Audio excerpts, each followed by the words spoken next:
ang ilan po sa mga violation at nakita namin na pang-abuso muli ni Congressman Barsaga. Babasahin ko lamang po na ito ay pinos niya.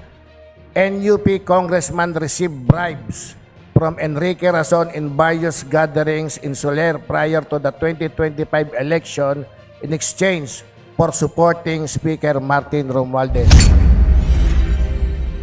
At ang isa pa po, Congressman Romeo Acop's death will not stop him from facing justice. He must be investigated for involvement in the flood control corruptions. Mr. Speaker, ako po'y naniniwala na hindi dapat at he violates yung kanyang suspension. So I move, Mr. Speaker, na sa susunod na committee hearing ng ethics, siya po ay mapatawan muli ng another 6 suspension without allowance and salaries. Mr. Speaker, distinguished colleagues, I rise today on a matter of personal and collective privilege. May the House know the nature of the personal and collective privilege. Mr. Speaker, I rise to defend the honor and dignity of this institution. The gentleman has 10 minutes. Please proceed. Thank you, Mr. Speaker.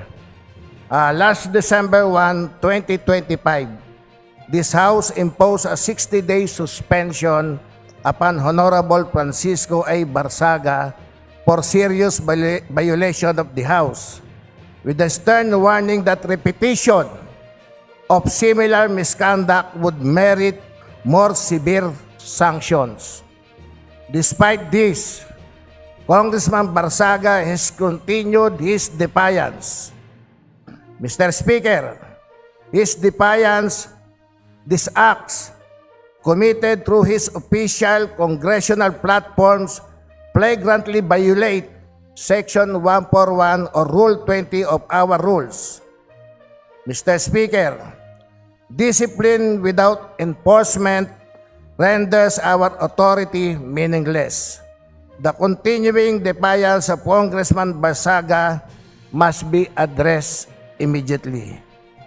Mr. Speaker, may we know from the gentleman from the 2nd District of Manila the rationale or the basis for his request that the Committee on Ethics be to continue or to investigate the contents of his privileged speech. Mr. Speaker, gentleman from Rizal, ang ilan po sa mga violation at nakita namin na pang-abuso muli ni Congressman Barsaga, babasahin ko lamang po na ito ay pinos niya. Corruption and plunder against the Filipino people is a sin against the Lord.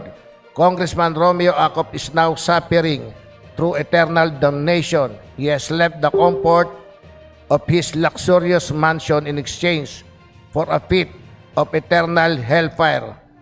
That is the fate of all corrupt politicians. Mr. Speaker, ako po'y naniniwala na hindi dapat at he violates yung kanyang suspension. So I move, Mr. Speaker, na sa susunod na committee hearing ng ethics, siya po ay mapatawan muli ng another 6 suspension without allowance and salaries. I move, Mr. Speaker. Mr. Speaker, napaka-angkop at sariwa pa ang pagkayumao ng ating dating kasamahan si Congressman Romeo Acop at nabanggit ng kinatawan ng 2nd Distrito ng Maynila ang isa sa mga naging basihan niya para magsalita ngayong hapon ay ang mapahayag ng nasuspending kasamahan natin tungkol sa pagkatao ni Congressman Romeo Acop pagkatapos na po ng kanyang pagkayumao. Sa ating lipunan, Mr. Speaker, ang respeto na binibigay ng bawat Pilipino sa isang taong namatay ay napakahalaga. Kumbaga, kapag isang tao ay yumao o namatay, naging kaugalian ng ating lipunan na yan ay no touch. Bigyan na natin po ng katahimikan at karapat-dapat na respeto. Huwag na nating ungkatin pa kung ano pa ang nangyari sa isang taong na yumao na wala naman pong pinal na paghusga. At yung nabanggit po ng ng kinatawan ng ikalawang distrito ng Maynila na may mga pahayag si Congressman Kiko Barsaga tungkol sa kay Congressman Acop pagkatapos ng kanyang pagkamatay ay masakit po, mas lalo na po sa amin ng mga taga Rizal. Kalalawigan ko po, Mr. Speaker, ang yumaong Congressman Romeo Acop. Hindi po katanggap-tanggap na makarinig o makakita sa social media ang mga post na binabastos, yinuyurak at iniinsulto ang isang taong namatay na. Kaya bilang isang pagdagdag na katanungan sa kinatawan ng ikalawang distrito ng Maynila, sa tingin po ba, Mr. Speaker, ng kagalang-galang na Congressman Valeriano, yan po ba'y sapat na para iatas ang committee ng ethics na magkaroon ng pag-imbestiga o pagsusuri sa mga nabanggit niyang mga gawain ng ating kasamahang Congressman Barsaga, Mr. Speaker?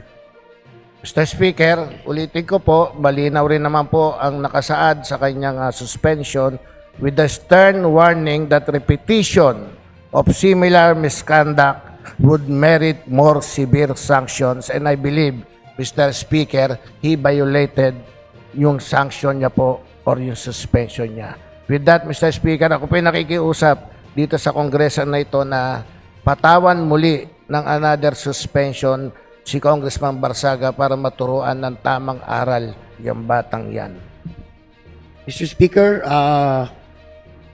this representation is satisfied with the answers or by the replies given by the gentleman from the 2nd District of Manila, and I concur with his request, Mr. Speaker. No more questions, Mr. Speaker. That's all, Mr. Speaker. Maraming salamat po. Thank you very much, Majority Leader.